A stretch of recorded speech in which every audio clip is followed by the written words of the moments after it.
Am I the a-hole for refusing to offer any kind of support to my children's half-siblings? I have 2 children who are now 12 and 11 with my ex who passed a little over a year ago.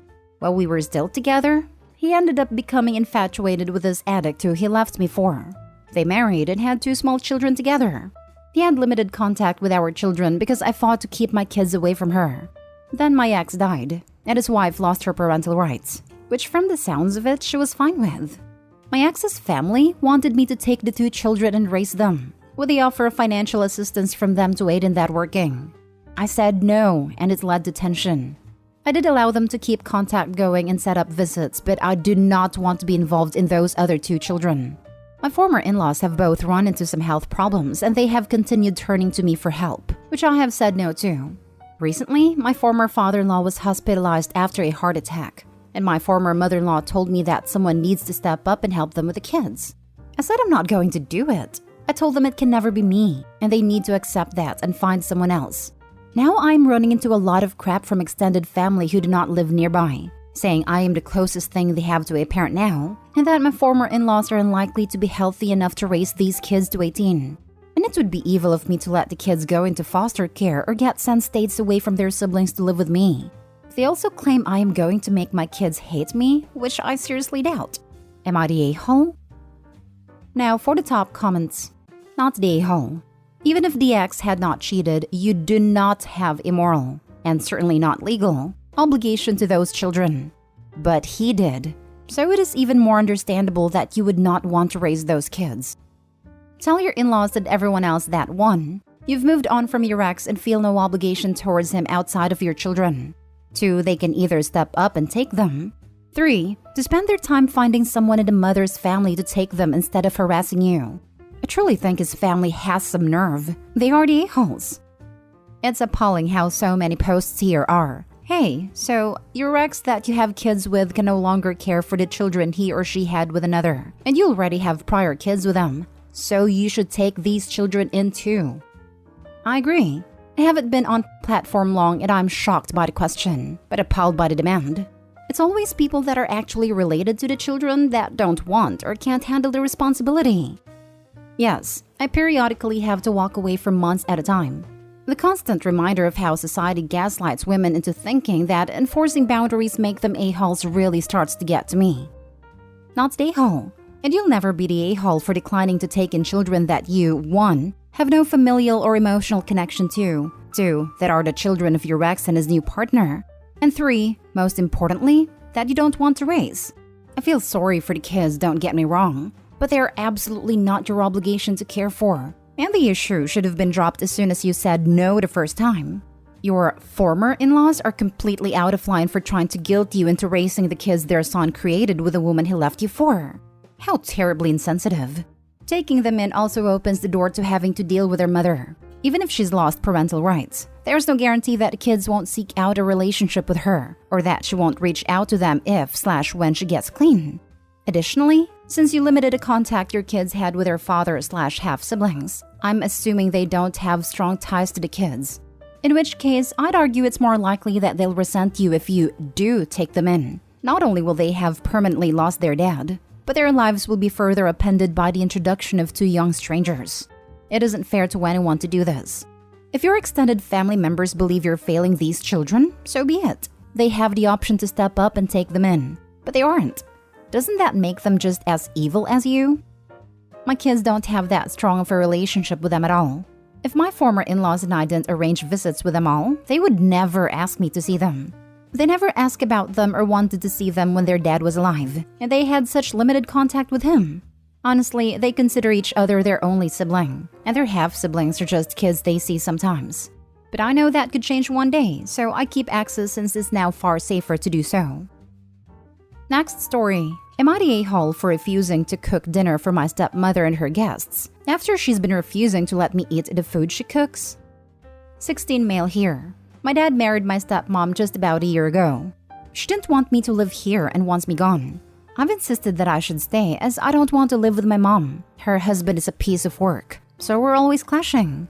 She announced last month that she wouldn't allow me to eat anything she cooks or cook anything that she buys, and I should arrange my own food completely separately, down to the ingredient level, including salt, because I'm not her problem to deal with.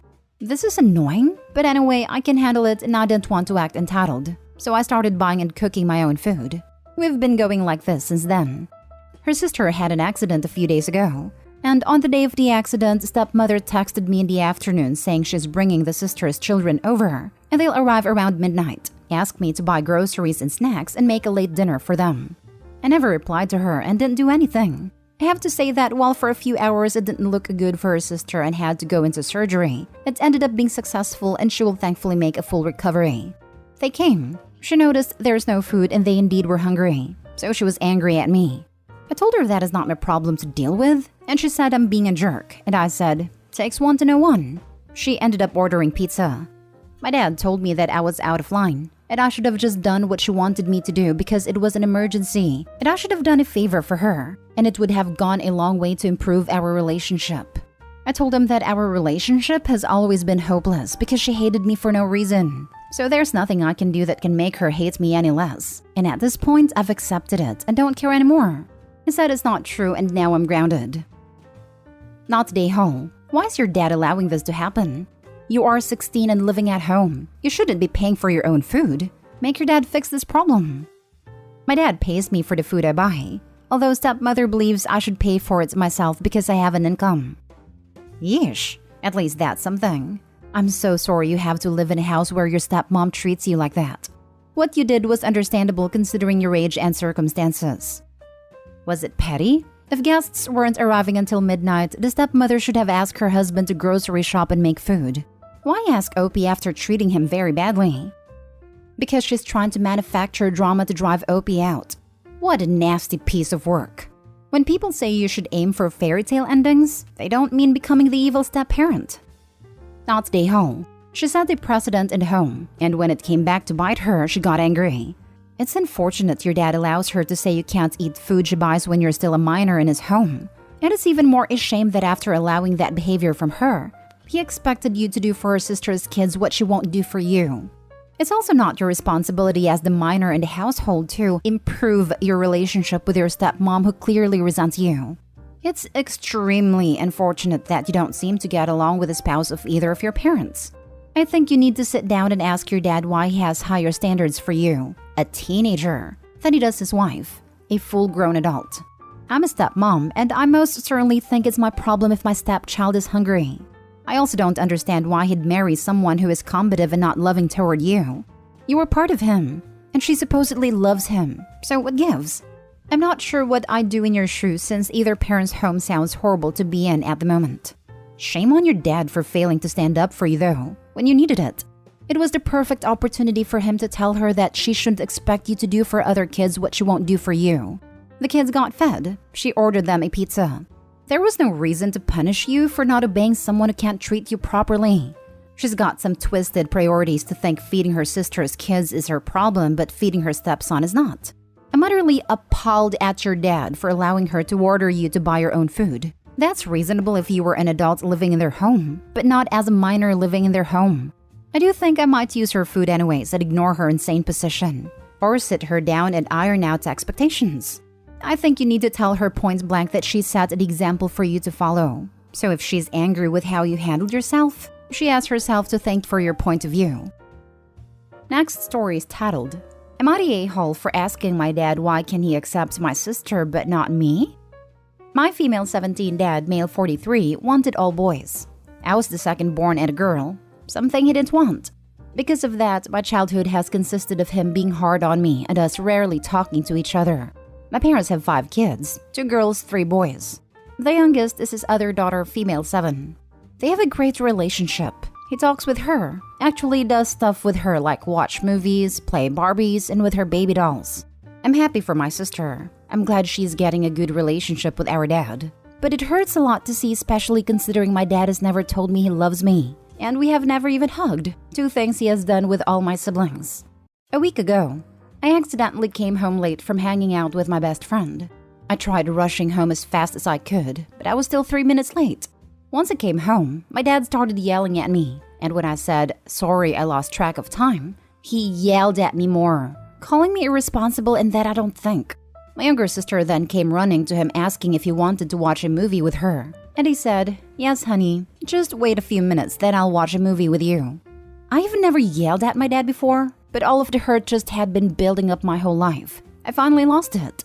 I asked, "Why can't you treat me well? Why do you hate me so much? You have shown you have loved my brothers and my younger sister, but you never have shown you loved me.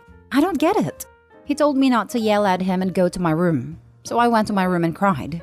A while after, he came to my room probably after he watched a movie with my sister.